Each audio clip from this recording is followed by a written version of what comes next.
because obviously there was a bit of controversy in that game, which included Sonny. Now, I kind of want to get both your takes, but Patrick, I'll come to you first. Do you think that was necessarily a foul on Sonny for McTominay, or do you think maybe the way that modern football is going, that maybe it was a little too harsh on McTominay? Oh, it's a tricky one, because as a Spurs fan, obviously you want that given. You'd always say yes. So as a Spurs fan, of course I want that given. As a football fan, is it soft? Yes. But does it happen week in and week out? Yes. So, I mean, and 9 times out of 10, the foul is given and a card is given. So I didn't understand why, if they gave the foul, which it was, in my opinion, he did hit out.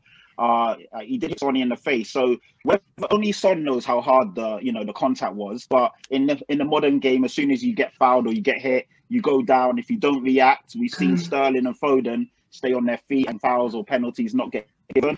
So you know to go down, obviously make the most of it, which Son did, and thankfully for us they pulled it back.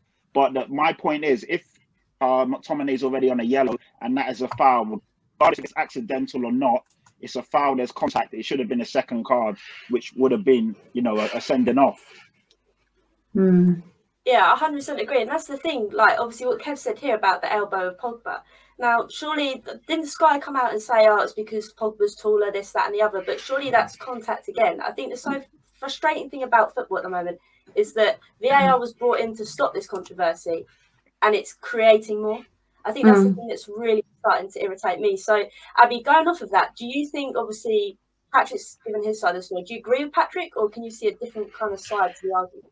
No, I totally agree with Patrick, and I was going to just bring that up, the Pogba thing, because for me, that's another thing. That's another foul. You see that given quite a few times as well. And I feel that the biggest problem that we've got in general with football at the minute is it's so inconsistent. And you see things being given as a penalty one week, then they review it after the controversy, and then they say, oh, actually no, you guys were right, it's not actually a penalty, but the game's already gone. The 3 points are either won or lost, and it's moved on. But you've cost a team 3 points then, just to take us back to Newcastle, early on in the season, that Eric Dyer one, that's 3 points. That's 3 points that we lost on a thing that on a penalty that was never a penalty. And we see it not just with Spurs, with all teams throughout the season.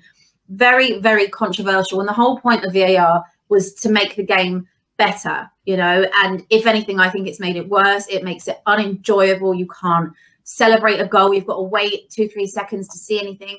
Even the rule with not putting the flag up until it's hit the back of the net when it's offside, things like that. It's just, these things don't benefit the game. They don't benefit a fan's perspective. They don't benefit a referee. They don't benefit a club, anything. So I had no issue with VAR coming in. I was actually happy to see it, because I was sick of the mistakes that you see refs make week in, week out. But only if it was going to benefit the game. There is no, what they constitute is clear and obvious. I don't always think it's clear and obvious. Sometimes it is clear, it isn't clear and obvious, and they give it. And I think that's where people get their back up so much with VAR, because sport is spontaneous, football is spontaneous. It's you can have the small margins that go either way, and they do even themselves out over a course of the season. But I just feel with VAR, it doesn't. And we saw last season after the restart, I think it was Aston Villa, and I think it might have been Sheffield. Or I can't remember the game, but there was a big decision in that game, and it could have been the difference between Villa staying up or Villa going down, as far as I remember it. And these things are just getting worse. I think after last season, I thought, surely they're going to improve it, but I think this season it's been even worse.